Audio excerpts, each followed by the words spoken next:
Hello everyone. चलो आज हम पहले एक वोकैब खत्म कर लें, 14 नंबर वोकैब। और 14 नंबर में ध्यान से देखना, शुरू के 5 वोकैब आपको बहुत ही अजीब से दिखेंगे, एल वाई वाले हैं, है ना। और ध्यान रखना, जब एडजेक्टिव में एल वाई लगाते हैं ना तो वो एडवर्ब हो जाता है, लेकिन यहाँ पे थोड़ा सा आपको अजीब सा लगेगा। गुड एडजेक्टिव है, उसमें एल वाई लगाए हैं तो वो एडजेक्टिव ही रहा। सीन तो वर्ब है, वर्ब में एल वाई नहीं लगता, क्योंकि एडजेक्टिव में एल वाई लगाते हैं तो एडवर्ब बनता है, और नाउन में एल वाई लगाते हैं तो एडजेक्टिव बनता है। ठीक है, ये जैसे साइट यानी दृश्य होता है, ये नाउन है, इसमें एल वाई लगाए तो एडजेक्टिव हो गया। लेकिन कम अगेन वर्ब है, वर्ब में एल वाई। और होम जो है अगेन ठीक है, नाउन होता है, होम एडवर्ब भी होता है, तो इसीलिए यहां पे ये नाउन दिख रहा है, तो नाउन में एल वाई लगाया तो एडजेक्टिव बन गया। अब आते हैं, पहले हम लोग मीनिंग समझ लें सबका। सीम दिखना, तो सीमली हो जाता है देखने लायक, यानी आकर्षक, अट्रैक्टिव, ब्यूटीफुल, है ना। देखो, गुड लुकिंग, हैंडसम, मतलब जो देखने में अच्छा लगे, लड़का हो या लड़की हो। ठीक है, नेक्स्ट आओ साइटली। अगेन मैंने कहा साइट मतलब दृश्य, तो साइटली मतलब अगेन देखने लायक। समझ में आ गया? ऐसे याद रखना, सीम मतलब दिखना, तो सीमली देखने लायक। साइट मतलब दृश्य, तो साइटली मतलब अगेन हो गया देखने लायक। ठीक है, गुडली और कमली, ये 4 सिनोनिम है। कौन कौन है? सीमली, साइटली, गुडली एंड कमली। इन चारों का मतलब होता है attractive, beautiful, good looking, handsome, ये सब इसका मीनिंग है। अब कई बार आपकी माँ कहती है नहीं ना, हम तो अपनी बहू होमली लेके आएंगे, तो होमली का मतलब वो सोचती है घरेलू, लेकिन बेटा होमली का मतलब plain, simple, unattractive, not beautiful, है ना, ऐसा होता है। अब आप खुद सोचो, अगर ऐसी बात है और अगर आपकी माँ जो चाह रही है, जो वो विश करती है कि मेरी बहू जीन्स वूंस ना पहने, भाई होमली बहू चाहिए मुझे, है ना, और कहीं उनका प्रेयर सुन लिया भगवान ने, तो बेटा उनको समझा दो कि होमली ना बोले, क्योंकि होमली का मतलब एक और निकलता है, प्लेन, सिंपल, अनअट्रैक्टिव। समझ में आया? देखो, सीमली, साइटली, गुडली, कमली, चारों का जो एंटोनिम है वो होमली है। समझ में आ गया? बोलो, कोई प्रॉब्लम यहां तक? अब आओ नेक्स्ट वर्ड, ग्लटन। हम ऐसे याद कर ले इसको। देखो बेटा, ग्लट का मतलब होता है निगलना, ग्लट का मतलब होता है निगलना, स्वॉलो। हम ऐसे याद करें कि जो टन्स में निगल ले, ग्लटन होता है। जो टन्स में निगल ले वो ग्लटन होता है। इसका मतलब, ग्लटन का मतलब क्या है? पेटू, जिसका सिनोनिम होता है गुरमे, सॉरी गुरमेंट, सिनोनिम होता है गुरमेंट। ग्लटन का सिनोनिम गुरमेंट, यानी कि पेटू, वोरेशियस ईटर है कहीं? यस, देखो, वोरेशियस ईटर। अगर इसका एंटोनिम देखोगे तो इसका एंटोनिम होता है सीटोफोबिक, जिसको खाने पीने की चीजों से डर लगे, उन्हें खाना दोगे तो उनको डर महसूस होगा, क्योंकि फोबिया मतलब क्या होता है? डर। तो खाना देख के जिसको डर महसूस हो वो सीटोफोबिक होता है। क्लियर? अब आओ, अगर हम ग्लटन गुरमेंट की बात करें तो देखो एक बार, GOUR, ये जो वर्ड है ये खाना का ही रूट है, इसीलिए गुरमे का मतलब होता है जो खाना पीना बनाने में एकदम पारखी हो, एक्सपर्ट हो, है ना, उसको गुरमे कहते हैं। अ फूड कॉनिशर, बेटा कॉनिशर का मतलब होता है स्पेशलिस्ट इन एनी आर्ट, इसलिए फूड कॉनिशर कर दिया कि फूड बनाने में स्पेशलिस्ट हो। ठीक है, और कॉनिशर का स्पेलिंग भी याद रखना, एग्जाम में बहुत बार आया हुआ है। ठीक है, अब देखो क्या कहा मैंने, GOUR, ये वर्ड जो है आपको बताता है कि भाई ये खाना से रिलेटेड है। तो गुरमेंट हो गया जो बहुत खाता है, और गुरमे होता है जो बहुत बढ़िया पारखी हो खाना पीना का।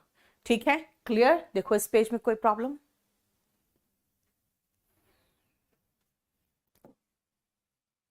नेक्स्ट आओ, इस पेज में अगेन आपको कुछ कुछ रूट मिलेगा, वेन और ग्लोरी। वेन का मतलब घमंडी और बेकार में भी होता है, ग्लोरी का मतलब भव्यता।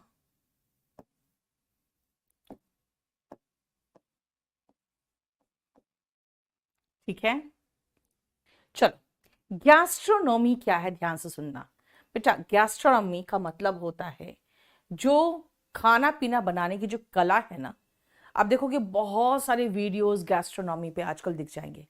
पहले लोग जाते थे कहीं पर पैसे देकर और बनाना सीखते थे, खाना बनाना। आजकल देखते हो ये सारे यूट्यूब से फ्री मिल जाएगा आपको। So what is that? Gastronomy, जो खाना पीना बनाने की जो कला होती है वो गैस्ट्रोनॉमी होता है। ठीक है, खाना पीना बनाने की जो कला होती है वो गैस्ट्रोनॉमी होता है। ठीक है बेटा, याद रखना ये सारे जो वर्ड्स हैं, जैसे गैस्ट्रोनॉमी हुआ, गुरमेंट हुआ, गुरमे हुआ, कई बार रिपीटेड हुआ है एग्जाम में, इसलिए इसको ठीक से करना। नेक्स्ट आओ, वेन ग्लोरी। वेन का मतलब होता है घमंडी और ग्लोरी का मतलब भव्यता, यानी बिना बात का घमंड।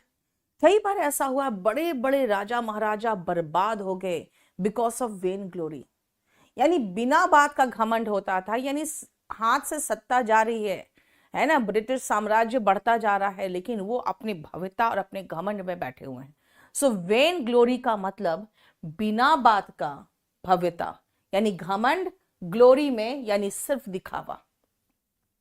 ठीक है ना, सिर्फ दिखावा, घमंड दिखा रहे हो बिना बात। घमंडी ऐसे कह सकते हो इसको कि इसमें घमंडी की जगह पे आप लगा सकते हो बिना बात का, है ना, ये भी कह सकते हो, दोनों चीज चलेगा। ठीक है, वेन का मतलब ये हो जाता है घमंडी, दिखावा में, घमंड में चूर, या बिना बात का, क्योंकि वेन का दो मीनिंग है।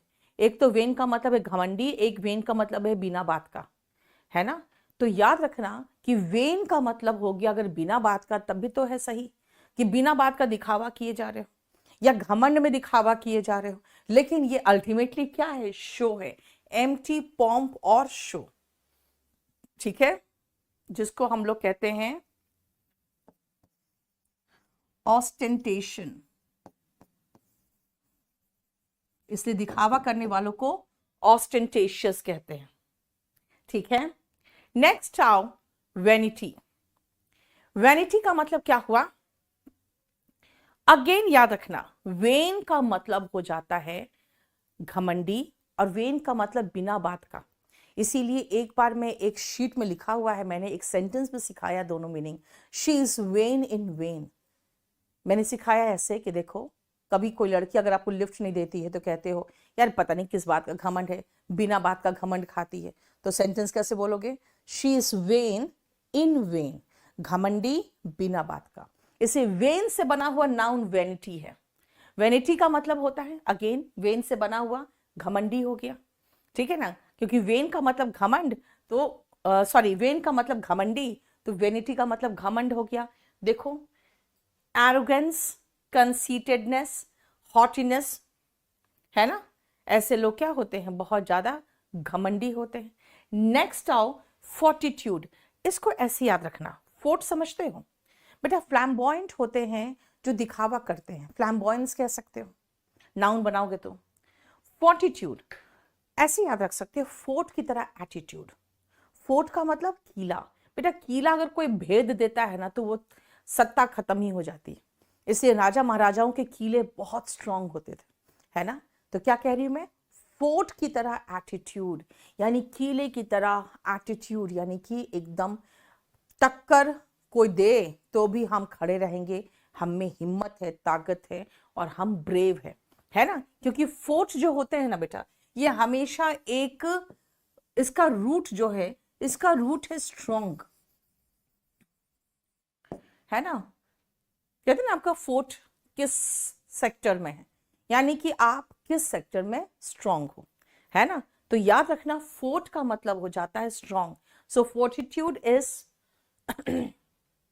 strength of mind that lets a person meet danger, pain और hardship with courage. जो मैंने कहा कि एकदम टक्कर कोई दे रहा है तो आप खड़े हो बिकॉज आप में वो साहस है. ठीक है, दैट इज कॉल्ड फोर्टिट्यूड. यानी कि धैर्य, साहस, आपका सामना करने का हिम्मत, उसको फोर्टिट्यूड कहते हैं. एक्सोडस को आप ऐसे याद रख सकते हो, EX as in exist, sorry exit, EX as in exit. तो एक्सोडस जब होता है ना तो भारी संख्या में लोग वहां से एग्जिट करते हैं. ठीक है, अगर एक्सोडस होता है तो भारी संख्या में लोग वहां से एग्जिट करते हैं. इसका मतलब है अ मास डिपार्चर. जहां से लोग परेशान होते हैं, जैसे कश्मीर से हिंदूज का एक्सोडस हुआ था, है ना. उसके बाद जैसे रोहिंग्या मुस्लिम्स का एक्सोडस हुआ था, वो बहुत सारे लोग इंडिया आ गए थे, है ना. तो एक्सोडस का मतलब होता है मास डिपार्चर, यानी बहुत भारी संख्या में जब कहीं से लोग एग्जिट करते हैं तो एक्सोडस कहलाता है. माइग्रेंट, यहां पर भी एक्सोडस ही होता है, लेकिन यहां पे दूसरे रीजन से होता है.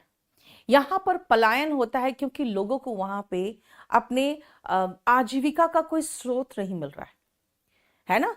ये जो माइग्रेंट थे, देखे हो जिस समय लॉकडाउन हुआ तो दिल्ली और मुंबई से लाखों लाख लोग पैदल ही चल दिए.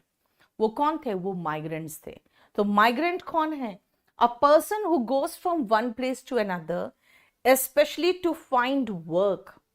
जो काम पाने के लिए एक जगह से दूसरी जगह जाते हैं, वो माइग्रेंट कहलाते हैं.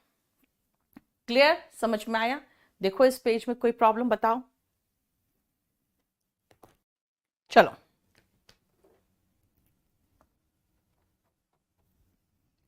अब इसमें आओ. हालांकि इसमें कोई रूट नहीं है, लेकिन कुछ कुछ वर्ड में हम आपको समझा सकते हैं कि कैसे याद करना है. अब आओ एमिग्रेंट और इमिग्रेंट. अगेन मैं ऐसे याद करूं कि ई जो है ई फॉर एग्जिट याद करते हैं.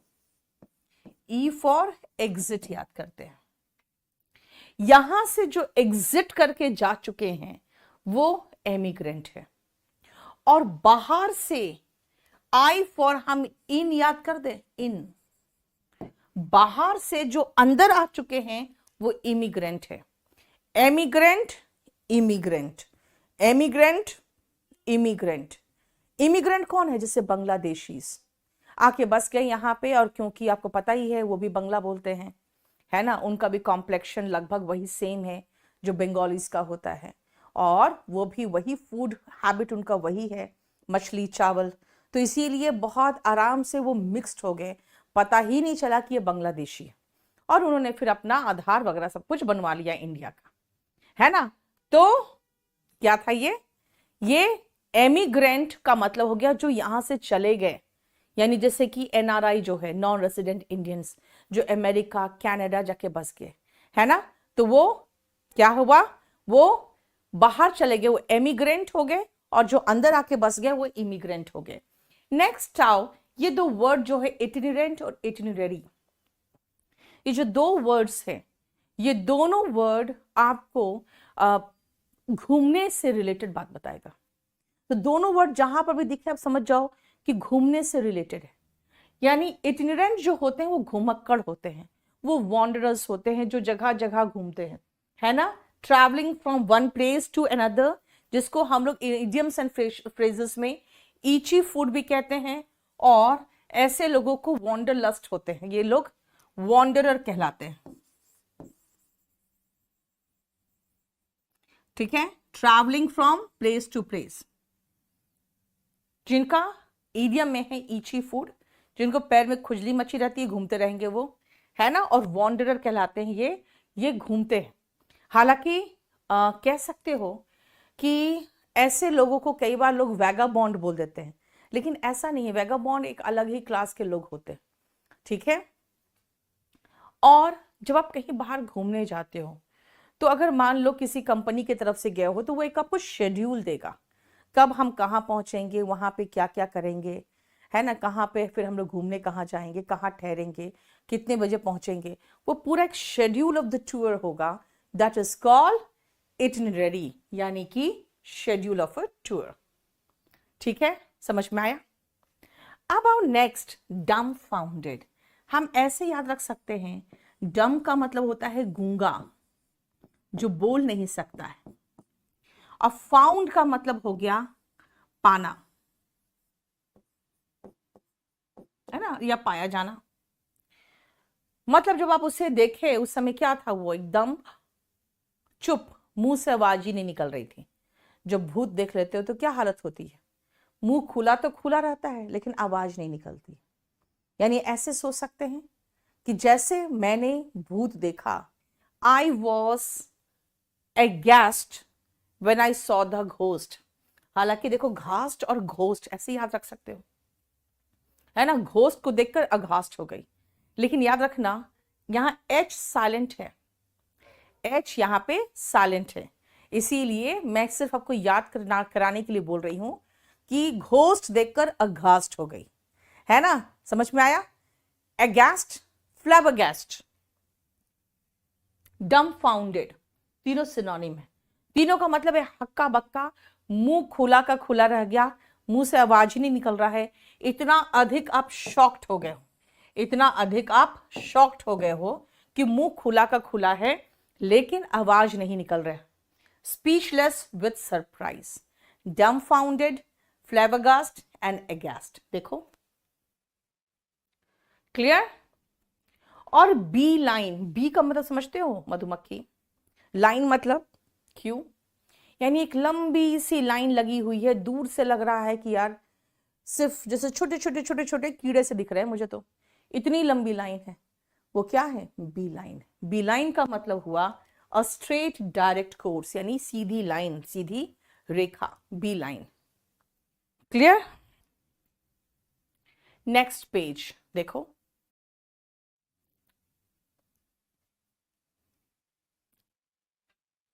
पेडांटिक। What is the meaning of pedantic? जब आप में ज्ञान हो, अच्छी बात है, नॉलेज होना अच्छी बात है, लेकिन जब आप में ज्ञान हो और आप कुछ ज्यादा ही ज्ञान का बखान करें, दिखावा करें कि हमें बहुत ज्यादा नॉलेज है ना, तो आप क्या कहलाओगे? आप पेडांटिक कहलाओगे। One who shows off one's knowledge without any reason, without being asked to do so. आप उनसे क्वेश्चन नहीं पूछ रहे हो, उनका परीक्षा नहीं ले रहे हो, कुछ भी बात होगा अब वो अपना बखान शुरू कर देंगे। That means that person is pedantic. ठीक है? पेडांटिक का अगर आप महिलाओं में यूज देखोगे तो ब्लू स्टॉकिंग होता है। ठीक है? पेडांटिक महिला अगर होती है तो वो ब्लू स्टॉकिंग कहलाती है, लेकिन पेडांटिक पुरुष जो है वो पेडांटिक कहलाएगा, महिला ब्लू स्टॉकिंग कहलाएगी। दोनों ऐसे लोग होते हैं जो बिना बात का अपने ज्ञान का बखान कर रहे होते हैं। नेक्स्ट आओ सुजॉन। एक शॉर्ट स्टे कहीं करते हो ना, है ना, वो आपका सुजॉन होता है। एक short stay, a temporary stay, कहीं पर जा रहे हो या कहीं से आ रहे हो या कहीं पर एक शॉर्ट स्टे कर रहे हो, है ना, तो क्या होता है, वो सुजॉन होता है। क्लियर? समझ में आया? देखो जरा ध्यान से, पेडांटिक एंड सुजॉन। अब इसके बाद इडियम्स एंड फ्रेजेस आएगा। नेक्स्ट आओ, 25 से हमारा इडियम चालू हो रहा है, जरा देखो। Dime a dozen. बेटा डाइम का मतलब है ना, जैसे यहां पे कहते हैं ना एक नया पैसा, एक पैसा, वैसे dime smallest unit of currency है, और डजन का मतलब दर्जन, यानी एक डाइम में डजन, दर्जनों मिल जाएगा एक पैसे में, तो इसका मतलब क्या है, बहुत चीप है और इजीली अवेलेबल है, बहुत आराम से उपलब्ध है और बहुत चीप है। क्या है, मैंने क्या कहा, अबंडेंट, चीप एंड कॉमन, बहुत अधिक प्रचुर मात्रा में उपलब्ध है और बहुत ही कॉमन है। ठीक है? क्लियर हुआ? ओके, 24 नंबर आ जाओ। Cut both ways. मान लो मेरा ये सूट सिल रहा है, ठीक है, अब दर्जी ने क्या किया, आगे का ऐसे डिजाइन उनको काटना है, उन्होंने काटना शुरू किया। बाय चांस पीछे वाला भी कपड़ा उसके साथ ही आ गया, या इधर कोने वाला कपड़ा उसके साथ आ गया पीछे से, और उसने जब काटा तो आगे का डिजाइन तो उनके अनुसार कट रहा है, लेकिन पीछे का डिजाइन क्या हुआ, हाँ पीछे का डिजाइन बिल्कुल गलत कट गया। तो कट बोथ वेज का मतलब है फायदेमंद और नुकसानदेह दोनों एक साथ होना, ठीक है। To affect both sides of an issue equally, है ना, फायदेमंद और नुकसान दोनों एक साथ होना। जैसे कई बार लोग कहते हैं यार ये बिजनेस में ये कर ले, तो कहेगा ठीक है कर लो, लेकिन ये आपको फायदा तो देगा, लेकिन लॉन्ग रन में नुकसान भी दे सकता है। अब लॉन्ग रन में नुकसान दे रहा है, इसका मतलब क्या है कि अभी भी तो नुकसान ही दे रहा है, राइट। इसका मतलब हो गया it will cut both ways, यानी कि फायदेमंद या नुकसानदेह या both side of any issue, ये आपको इफेक्ट करेगा, ठीक है। नेक्स्ट आओ, डाइम में डजन बता दिया, एक दर्जन एक डाइम में, यानी कि इजिली अवेलेबल, बहुत ही सस्ता। इन 2 शेक्स, मतलब 2 बार जितनी देर में कोई पूछ हिला ले कोई मेमना, उतनी देर में, मतलब उसका मतलब हुआ कि बहुत कम समय में। इन 2 शेक्स, अगर मैं कहूं कि ये काम it will be done in 2 shakes, यानी तुरंत करके देती हूं मैं, है ना। इन 2 शेक्स का मतलब होता है तुरंत। इट टेक्स 2 टू टैंगो, मेरा टैंगो एक डांस है, जब आप किसी के कमर में हाथ रख के ऐसे पकड़ते हो दूसरा हाथ और डांस करते हो। अब कहोगे मैडम ये क्या कर रहे हो, अभी आपको अच्छा नहीं लग रहा है मुझे देख के, क्यों, क्योंकि यहां कोई मेरा पार्टनर ही नहीं है। मतलब बिना पार्टनर का मैं टैंगो कैसे करूं, यानी टैंगो डांस तभी होगा जब 2 व्यक्ति होगा, जिसको कहते हैं ताली दोनों हाथों से बजती है। इसका एक और इडियम है, it takes 2 to make a quarrel, गलती सिर्फ एक पार्टी का नहीं होता, दूसरे का भी होता है, ठीक है। देखो, certain actions or activities cannot be performed alone, it takes 2 to make a quarrel। देखो 27 का। नेक्स्ट आओ 28 to 33, देखो, to kill 2 birds with 1 stone, इसका मतलब एक पत्थर से 2 चिड़िया को मार लोगे, जिसको कहते हैं एक पंथ 2 काज, यानी अगर आप एक पत्थर से 2 चिड़ियों को मार दिए, इसका मतलब है आपने एक एफर्ट किया और आपका 2 चीज हो गया, है ना। कई बार समझाती हूँ भाई, सिलेक्शन मिल जाएगा ना तो एक पंथ 2 काज हो जाएंगे, आपके पास एक बहुत बढ़िया सरकारी नौकरी भी हो जाएगी और बहुत अच्छे से शादी भी हो जाएगी। समझ में आया? That means you will kill 2 birds with 1 stone, है ना। अब ये सुन के तो एकदम खुश हो गए कि भाई शादी हो जाएगी मेरी। You are in 7th heaven after marriage, you are on cloud 9 after marriage, you are in 7th heaven या you are on cloud 9 after marriage because you are elated, very happy, ecstatic, euphoric, gay। इसका मतलब, सबका मतलब है क्या, खुश, ecstatic, euphoric, gleeful, joyous, blissful, very happy। देखो ठीक है, इसमें एक और सिनोनिम है, क्लियर। ये सब का मतलब होता है वेरी हैप्पी, याद रखना, क्लियर। बट रिमेंबर, ये जो खुशी है ना बेटा, that will be just a 9-day wonder, है ना। मतलब 4 दिन की चांदनी फिर अंधेरी रात। So this happiness is just 9-day wonder, इसीलिए वापस धरती पे आ जाओ, मतलब a short lived happiness. 9-day wonder का मतलब क्या हुआ, 9-day वंडर का समथिंग और someone that creates a short lived sensation and happiness, यानी 9-day वंडर का सीधा मीनिंग लिख सकते हो आप शॉर्ट लिव्ड हैप्पीनेस। बस इतना ज्यादा लंबा चौड़ा लिखने की आपको जरूरत भी नहीं है, खाली लिख दो short lived happiness, more than sufficient. ठीक है, समझ में आ गया। नेक्स्ट आओ, प्ले वंस एस, बेटा एस होता है आपके ताश के पत्ते में जो इक्का होता है ना, जो एक वाला एक होता है जो इक्का, वो इक्का कहते हैं उसको एस।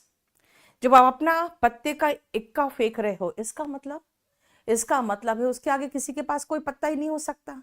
यानी आपने अपना बेस्ट जो था, जो सबसे बेस्ट था आपके पास, आपने वो फेंक दिया। यूज वंस बेस्ट रिसोर्स, जो आपके पास बेस्ट रिसोर्स था आपने उसको फेंक दिया, यानी आपने उसको इस्तेमाल कर लिया। So remember, play one's ace का मतलब होता है कि जो बेस्ट रिसोर्स है उसका इस्तेमाल करना। ठीक है। Hear it on the grep wine.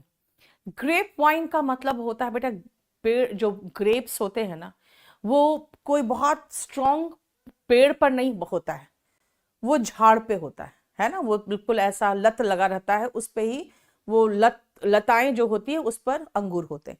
यानी बहुत स्ट्रॉन्ग नहीं होता है, उसका कोई पेड़ नहीं होता है अंगूर का।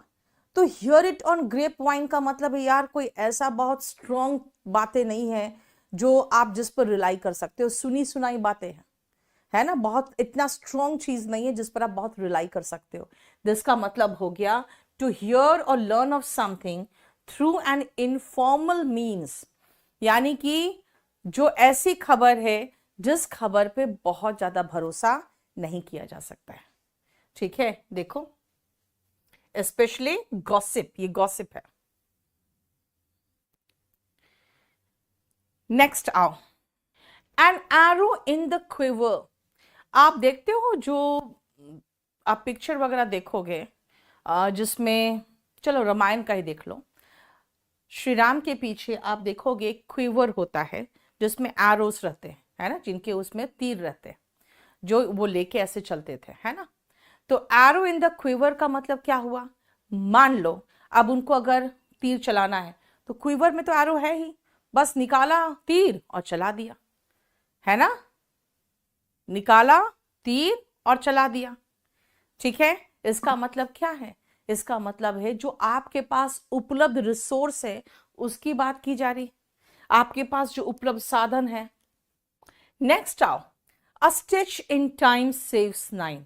मान लो मेरा कपड़ा यहां से फट जाए, ठीक है, अब मैंने सोचा कि सिल लेंगे ना, बाद में थोड़ा और फटेगा, थोड़ा और फटेगा, थोड़ा और फटेगा, इधर से फटेगा उधर से फटेगा, बस खत्म, है ना। अब अगर मैं बैठूंगी सिलने के लिए तो वो ऐसी सिलाई होगी जिसको मैं पहनूंगी तो लगेगा यार ये तो सिला हुआ कपड़ा पहनी हुई, यानी फटा हुआ पहना हुआ है, यानी कि आपको फिर पहनने में अच्छा भी नहीं लगेगा। दिस मीन्स अब टाइम भी ज्यादा जा रहा है, एफर्ट भी ज्यादा लग रहा है उसको ठीक करने में, और ठीक हो भी नहीं रहा है। यानी सही समय पर जब थोड़ी सी सिलाई खुली थी उसी समय अगर मैंने सिल लिया होता तो मेरा बहुत सारा टाइम, एफर्ट, एनर्जी सब बचता, है ना। इसका मतलब a stitch in time saves 9 का मतलब है it is better to fix a problem when it is small than to wait and let it become a bigger problem. समझ में आया। नेक्स्ट आओ 3 R's। What is the meaning of 3 R's? R से क्या क्या हो सकता है, रीडिंग, ठीक है। आर का मतलब बेटा राइटिंग नहीं होता, लेकिन राइटिंग में भी एक आर आता है। एंड आर से एरिथमेटिक भी शुरू नहीं होता, लेकिन एरिथमेटिक में भी एक आर आता है। ये 3 आर से रीडिंग, राइटिंग एंड एरिथमेटिक। कम से कम थोड़ा सा तो रीडिंग आना चाहिए कि अगर मान लो कोई रिक्शा भी चला रहा है तो एक नोट देख के पढ़ेगा तो कि अच्छा ये तो 10 रुपये, ठीक है, क्लियर। उसके बाद उसको लिखना भी आना चाहिए थोड़ा बहुत, ताकि वो अपना हिसाब मिला सके, भाई मैंने कितना कमाया है ना। एरिथमेटिक भी आना चाहिए, क्यों, अगर मान लो मैं रिक्शे में बैठी हूँ, 40 रुपया हुआ, मैंने 100 रुपया दिए, तो उसको इतना तो पता होना चाहिए कि उसको 60 रुपया वापस करना है। इसका मतलब ये बेसिक नॉलेज है, इतना तो आना ही चाहिए। And that is the fundamentals taught in elementary school. ठीक है, ये रिसाइकल, रीयूज और रिड्यूस नहीं है, वो तो खैर बाद में बनाया गया, क्योंकि जब हम लोग एनवायरमेंट के ऐसे तैसे कर दिए तब ये सारे 3 R's बने। लेकिन यहां पे जो 3 R है वो है आपका fundamental education. 1 in a million, कहते हैं ना लाखों में एक है मेरा बेटा, नहीं, सारे जितने लड़के बैठे हैं सबको पता है कि वो अपने माँ के लिए क्या है, लाखों में एक, यानी वेरी रेयर, ऐसा तो है ही नहीं, है ना, ऐसा तो है ही नहीं कोई मेरे जैसा, नहीं, a person or thing that is very unusual, special or admired, one in a million, right, not one iota, iota मतलब बेटा इतना सा, मतलब इतना सा, मतलब थोड़ा सा क्वांटिटी में, इतना सा भी नहीं, नॉट वन आयोटा, यानी the police did not find, the police found not one iota of evidence against him. इसका मतलब उसके खिलाफ इतना सा भी सबूत नहीं मिला, मतलब not even tiny bit, not at all, not लगा हुआ देखो। नेक्स्ट आओ one too many। जो शराबी होते हैं ना वो पिएंगे, अच्छा बस एक एक पेग लूंगा, उससे ज्यादा नहीं, एकदम नहीं, मैं आजकल पीना छोड़ चुका हूं, है ना, उसके बाद वो पेग लेगा, अच्छा चलो एक और चलेगा, नहीं एक और, बस उसके बाद नहीं, 2 पेग से ज्यादा बिल्कुल नहीं लेता हूं मैं, ठीक है, 2 पेग लिया, और 2 के बाद तो फिर उसकी गिनती खत्म हो जाती है, क्योंकि 2 के बाद तो गिनती आती नहीं, पीने के बाद 2 पेग चढ़ा अंदर, उसके बाद फिर मैनी हो जाता है, मतलब 1 too many का मतलब हेविली ड्रंक, क्या है, too many drinks, heavily drunk. Play second fiddle, बेटा याद रखना सेकेंड का मतलब दोयम हो गया, दूसरा हो गया, तो stay second, to be second fiddle का मतलब, या प्ले सेकेंड फिडल का मतलब है दोयम दर्जा अपनाना, मतलब मेन पोजीशन पे नहीं, उसके नीचे। देखते हो बहुत सारे ऐसे बहुत सुंदर सुंदर महिलाएं हैं, बहुत सुंदर सुंदर हीरोइंस हैं, जिन्होंने अपने से ऐसे आदमी से शादी कर ली जिनके पहले से बेबी थे, है ना, they played second fiddle in the life of their husband, ठीक है, टू प्ले सेकेंड फिडल का मतलब क्या होता है, दोयम दर्जा अपनाना, समझ में आया, क्लियर, बताओ कोई प्रॉब्लम, क्लियर, आगे बढ़ो, चलो नेक्स्ट पेज आ जाओ, और ये आपका आखिरी पेज होगा। 2 लेफ्ट फीट, आपके पास 2 फीट है, एक लेफ्ट है एक राइट है, इसीलिए आप बैलेंस करके चलते हो, है ना, लेकिन अगर 2 लेफ्ट फीट होगा तो भाई बैलेंस नहीं कर पाओगे आप, है ना, 2 तरफ भगवान अगर हमारे लेफ्ट की तरफ 2 फीट दे देता तो क्या होता, हम लड़खड़ाते रहते हैं, राइट, इसका मतलब हो गया अ पर्सन हु वॉक्स क्लमजली और who is bad at dancing, जो अच्छा डांस नहीं कर सकता है या चलता है तो बहुत लड़खड़ा के चलता है, तो कह सकते हैं क्या है, he has 2 feet. 2 peas in a pod, ध्यान से सुनना, 2 पीस इन अ पॉड का मतलब, 2 पीस इन अ पॉड, आपको पता है ना मटर के जो दाने होते हैं वो रहते हैं उसमें, ग्रीन कलर का उसका जो कवर होता है उसमें रहते हैं, अब जब उनको एक को खोलोगे तो आप देखोगे कि उसके अंदर जो पीस है वो एक ही साइज का, एक ही तरह दिखते हैं, है ना, तो 2 पीस इन अ पॉड का मतलब हुआ जो एक जैसा दिखे, जैसे कहेंगे भाई वो दोनों जुड़वा भाई है ना, yes they are 2 peas in a pod, मतलब they are 2 peas in a pod का मतलब भाई मैं तो पहचान ही नहीं पाती हूँ कौन लड़का कौन है, दोनों भाई इतना ज्यादा एक जैसा दिखता है, इसका मतलब यूज्ड क्या करने के लिए, to say that 2 people or thing that are very similar to each other, ये बताना कि देखो दोनों एक जैसा है। Like a shag on a rock, shag का मतलब होता है कोई चिथड़ा सा, ऑन ए रॉक मतलब किसी रॉक पे पड़ा हुआ, यानी वो चिथड़ा किसी कपड़े का चिथड़ा है या कोई भी चीज का चिथड़ा है, वो अलग थलग पड़ा हुआ है ना, अलग थलग पड़ा हुआ है, राइट, इसका मतलब है कि सब लोग उसको अलग थलग कर चुके हैं, वो है ही नहीं किसी के साथ, अलग थलग पड़ना, इन एन आइसोलेटेड और एक्सपोज्ड पोजीशन, जैसे अभी देखोगे अगर आप कहोगे कि हाँ इलेक्शन में मान लो कोई ऐसा पार्टी है या ऐसा नेता है जिसको आप कोई भी लेना नहीं चाह रहा है ना, वो बिल्कुल अलग थलग पड़ा हुआ है, तो क्या कहेंगे, he is like a shag on a rock, कोई भी पार्टी इंटरेस्टेड नहीं उसमें, कोई भी उसको अपने पार्टी में लेने में कोई दिलचस्पी नहीं लगा दिखा रहा है, he is like a shag on a rock. The ayes have it, ये जानते हो क्या है, ये बहुत पुरानी सिस्टम है जो आज भी हमारे फॉलोड हो रहा है हमारे पार्लियामेंट में। जब देखोगे कि कौन कौन इस बिल के पक्ष में अगर कहा जाएगा, तो जितने लोग हाथ उठाएंगे ना उनको काउंट करके कहेगा इतना 71 आयस। अरे भाई 71 यस लिख दो ना, अब इतना पुराना हो चुका है, उसको तो चेंज कर सकते हो। और नो के लिए नेस लिखा रहता है, आयस एंड नेस लिखा रहेगा, NAY और AYES, है ना। बहुत गंदा लगता है भाई, पुराने जिस समय अंग्रेज बना के चले गए तुम उसी को फॉलो कर रहे हो। तो रिमेंबर द आयस हैबिट का मतलब है कि जो यस बोलते हैं वही विन करते हैं, यानी मेजॉरिटी विन करता है ना। इसका मतलब the yes votes win. All over hell's half acre, hell का आधा एकड़ भर गया, इसका मतलब है हर जगह पे। That means you can say यार this disease, this pandemic, it is all over hell's half acre, मतलब सब जगह फैल चुका है। इसका मतलब everywhere, spread out across a great distance or area. देखो कोई प्रॉब्लम बताओ।